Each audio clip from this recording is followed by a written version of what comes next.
भारत और चीन के सैनिकों के बीच फिर से झड़प की खबर है। सेना ने बताया है कि भारत के जवानों और चीन के सैनिकों के बीच 29 अगस्त की रात को झड़प हुई थी, जिसके बाद एलएसी पर तनाव बढ़ गया। फिलहाल दोनों सेनाओं के बीच कमांडर स्तर की बातचीत चल रही है। बताया यह जा रहा है कि 29 अगस्त की रात हुई उस मुठभेड़ में किसी जवान के घायल होने की खबर नहीं है। वहीं खबर यह भी आ रही है कि घटना वाले इलाके से वहां के लोगों को सुरक्षित ठिकानों पर भेजा जा रहा है। तो यह इस वक्त की सबसे बड़ी खबर।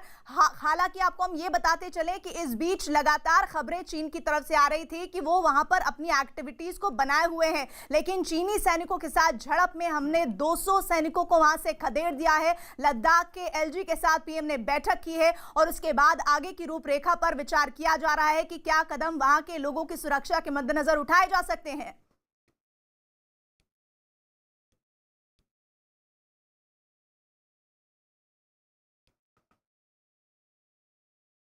और इस बड़ी खबर पर बात करने के लिए हमारे साथ दो सहयोगी हमारे जुड़ रहे हैं और साथ ही वरिष्ठ पत्रकार शेष नारायण जी जुड़ रहे हैं। अरुण हमारे साथ है और दिल्ली से हमारे साथ संदीप बोल जुड़ रहे हैं। सबसे पहले संदीप, लगातार जानकारी आ रही है कि इस मुद्दे को लेकर बैठक चल रही है, अपडेट क्या है? बैठक है और जिस तरीके से हालात वहाँ पे टेंस हुए हैं उससे ये साबित होता है कि सुबह से बैठक जारी है और लगातार जारी है। ये बैठक अभी तक ख़त्म नहीं हुई है। चुशूल के जो बीपीएम है, जो कि चुशूल भारतीय इलाका है जहाँ पे ऑलमोस्ट जो है बॉर्डर पर्सनल मीटिंग्स होती हैं। पिछली बार भी जो है यहीं पर ही कोर कमांडर लेवल की बैठक भी हुई थी और अब जिस तरीके से ये चुशूल के जो हाई पीक्स हैं उनको जो है कहीं ना कहीं अपने कब्जे में लेने के लिए चीन जो है अपनी एक बड़ी जो है मूवमेंट वहाँ पे कर रहा था, जिसके बारे में भारतीय सेना को पता लगा और उसके बाद जो है उनको खदेड़ा गया। सीधे तौर पर 200 से 250 से ज़्यादा जो है चीन के सैनिक उस रात वहाँ पे पहुँच रहे थे। रात को तकरीबन 1 बजे के आसपास जो इस तरह की मूवमेंट की खबर मिली थी। बताया जा रहा है कि ये जो साउथ ऑफ पेंगोंग सो यानी कि चुशूल और उसके आसपास का इलाका है, जहाँ पे कि एक बफर जोन जो है वो क्रिएट हो जाता है पेंगोंग लेक की वजह से, और जिस वजह से जो है चीन थोड़ा वहाँ पे कमज़ोर नज़र आता है। हालांकि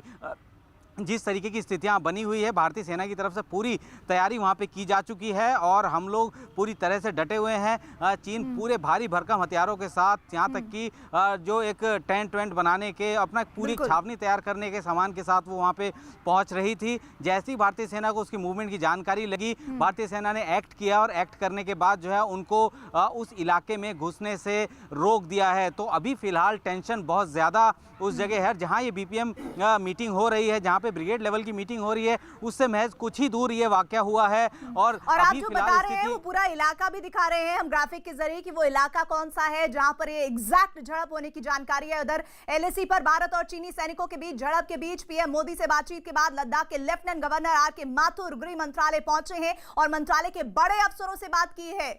इस मुलाकात में गृह राज्य मंत्री जी किशन रेड्डी भी शामिल हैं। तो ये महत्वपूर्ण बैठक जिसके बारे में इस वक्त आप न्यूज 18 इंडिया पर देख रहे हैं, दरअसल झड़प के बीच पीएम मोदी से बातचीत के बाद लद्दाख के लेफ्टिनेंट गवर्नर आर.के. माथुर गृह मंत्रालय पहुंचे हैं और मंत्रालय के बड़े अफसरों से बात की है और इस मुलाकात में गृह राज्य मंत्री जी किशन रेड्डी भी शामिल थे।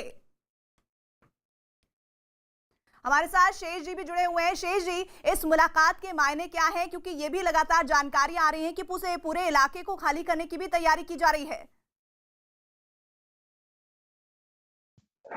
हमें लगता है कि ये तो एक लड़ाई की दस्तक सी लग रही है प्रीति, क्योंकि ये अगर इस तरह से वो पीछे हटे थे, समझौते हुए थे, तमाम बातें हुई थी, कोर कमांडर लेवल की बात हुई थी और भी बातें हुई थी, पीछे गए थे, और अगर वो अब ये कल जैसे खबर आ रही है कि आगे बढ़े आए फिर दोबारा, तो वो तो प्रोवोकेशन है। और भारत सरकार अगर वहां से इलाके को खाली करवा रही है तो जाहिर है कि वो लड़ाई की माहौल बन रहे हैं और लड़ाई का माहौल चीन बना के गलती कर रहा है, क्योंकि डिप्लोमेटिकली पूरी दुनिया में चीन कोरोना वायरस की वजह से आइसोलेटेड है और हर फौज को मुगालता होता है कि हम चाहेंगे तो चढ़ के मार डालेंगे, लेकिन ऐसा होता नहीं है। हिंदुस्तान की फौज 62 की फौज नहीं है, वो मजबूत फौज है, डिटर्मिनेशन है और वो उतना आसान नहीं होगा। लेकिन हाँ, लड़ाई तो जब भी होगी तो नुकसान दोनों पक्षों का होगा, इकोनॉमी का नुकसान होगा, उनकी भी हमारी भी। लेकिन डिप्लोमेटिक फ्रंट पे चीन आज उतना मजबूत नहीं है जितना वो सन 62 में था, क्योंकि सन 62 में रूस से उसकी दोस्ती थी और हम हमारे जी पास जी कोई नहीं था, अमेरिका जी कहने को जी। हमारे साथ था और हमसे दुश्मनी साधे हुए था, कोई वेपन नहीं शेष जी, दिया, आप कुछ बता नहीं रहे हैं दिया। कि जिस तरह से वहां लोगों को हटाया जा रहा है, ये सिग्निफिकेंस बहुत अच्छा नहीं है, क्योंकि ये ऐसा संकेत है कि हालात वहां पर टेंस हैं। इस वक्त अरुण हमारे साथ जुड़े हैं। अरुण, आप भी लद्दाख का दौरा करके आए थे, आपने पूरे घटनाक्रम को बेहद करीब से देखा है। मौजूदा हालात को किस तरह से देख रहे हैं आप? देखिए प्रीति, एक बात मैं आपको कहूं कि जब से तनाव हुआ भारत और चीन की सीमा पर, चीन ने 3 काम किए। पहला काम तो उसने किया कि हैवी आर्टिलरी, टैंक और ये सब चीज़ें जितनी भी होती हैं, बख्तरबंद गाड़ियां, उन्होंने सीमा के पास ही रख रखा है, तैनात कर रखा है। दूसरा काम ये किया कि 100 किलोमीटर के अंदर भारत की सीमा के पास 2 मिसाइल बेस उन्होंने तैयार किए। तीसरा काम किया कि 2 पुराने उनके पास हेलीकॉप्टर जो जंगी होते हैं और जो हवाई जहाज होते हैं, जो तमाम युद्धक सामान पहुंचाते हैं, 2 एयरपोर्ट्स का, हेलीपोर्ट्स का मॉडर्नाइजेशन किया है। तो चीन की तरफ से पूरी तैयारी वहां पर सीमा पर है और चीन को ये पता है कि भारत की सेना पीछे नहीं हट रही है। चीन की ये कोशिश हमेशा से रही है, जब से हमने दौलत बेग ओल्डी में एयरपोर्ट बनाया, जब हम दुर्बुक शियोक जो हम रोड बना रहे हैं 255 किलोमीटर की, उसको ये पता है कि भारतीय सेना अब सीमा तक आसानी से पहुंच सकती है। इंफ्रास्ट्रक्चर डेवलप हो रहा है, पुल बन रहे हैं, छोटे छोटे बड़े पुल भी बन रहे हैं, सड़कें बन रही हैं। अब हम वहाँ पर कमज़ोर नहीं है। चीन को ये बात खल रही है और इसलिए चीन ने कोशिश ये की है पिछले कुछ महीनों में कि वो और ज़्यादा इंफ्रास्ट्रक्चर डेवलप करे। और जो कल की घटना है, गलवान पार्ट 2 दोहराने की कोशिश थी, साजिश थी, लेकिन भारत की सेना जिस स्तर पर वहाँ पर रसद और जिस स्तर पर सैनिक साजो सामान भारत ने पहुँचाया है, अब और ये चीन को डर है बहुत चीन मुश्किल का, सामने ये आने डर है वाली सीधे तौर और पर अब अरुण कोई चीन हिम्मत का, नहीं जिस तरह से वो अपनी तैयारियों को मजबूत करने की कोशिश करता दिख रहा है। लेकिन पूर्वी लद्दाख में एलएसी पर भारत और चीन के जवानों में झड़प के मुद्दे पर सियासत भी शुरू हुई है। कांग्रेस ने एक बार केंद्र सरकार पर फिर से निशाना साधा है और आरोप लगाया है कि चीन हर रोज घुसपैठ की कोशिशें कर रहा है। ऐसे में पीएम मोदी को देश को जवाब देना चाहिए। देश की सेनाएं तो रक्षा कर रही हैं, वो तो निडर होकर सीना थामे खड़ी हैं, परंतु देश के प्रधानमंत्री मोदी जी कहां हैं? उनकी लाल आंख चीन को दिखाकर वो बात कब करेंगे? चीन को करारा जवाब कब देंगे? चीन से लाल आंख में बातें कब करेंगे? देश की सरजमी से चीनी कब्जा कब छुड़वाएंगे?